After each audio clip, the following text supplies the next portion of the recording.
மம்முட்டி கொதிக்க காரணம் இல்லை சார். அவர் எப்பவுமே இப்படிலாம் கொதிச்சு பேச மாட்டாரு. மம்முட்டி இப்போ பெரும்பாலும் இந்த மாதிரியான விஷயங்கள்ல கொதிக்க மாட்டாரு. அவரவே பேச வச்சுட்டாங்க.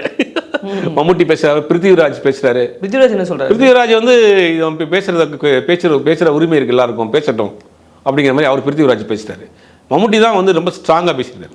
மம்முட்டி வந்து இவ்வளோ நாள் நீங்கள் பேசுனீங்கல்ல, இத்தனை ஆண்டுகளாக நீங்கள் பேசிக்கிட்டே இருந்தீங்கல்ல, நாங்கள் கேட்டுக்கிட்டே இருந்தோம்ல, அவன் பேசுவான், கேட்கட்டும் அப்படிங்கிற விஷயம் வந்து பெரிய விஷயம். ஏன்னா பிருத்திவிராஜும் சரி மம்முட்டியும் சரி இரண்டுமே வந்து மலையாள சினிமாவின் கலக குரல் அப்படின்னு சொல்லுவாங்க. ஆமாம். அப்போ அவங்க குரல் கிடைச்சோன்னா இது வேற மாதிரியான அடுத்தடுத்து தொடர்ந்து பேச ஆரம்பிச்சிட்டாங்க. இப்போ தொடர்ந்து பேச ஆரம்பிச்சிட்டாங்க. நிறைய சினிமா பிரபலங்கள் ஒரு தடவை இப்போ வெட்டி விட்டு போடுறாங்க, பேச ஆரம்பிச்சிட்டாங்க.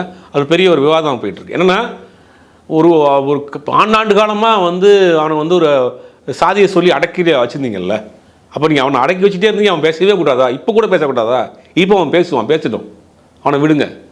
அவன் எங்களுடைய குரலாக பேசுகிறான், நாங்கள் பேச முடியாது. நான் நீங்கள் ஒரு பொசிஷனில் உட்காந்துருக்கேன், நான் பேச முடியாது. என்னுடைய குரலாக அவன் பேசுகிறான்,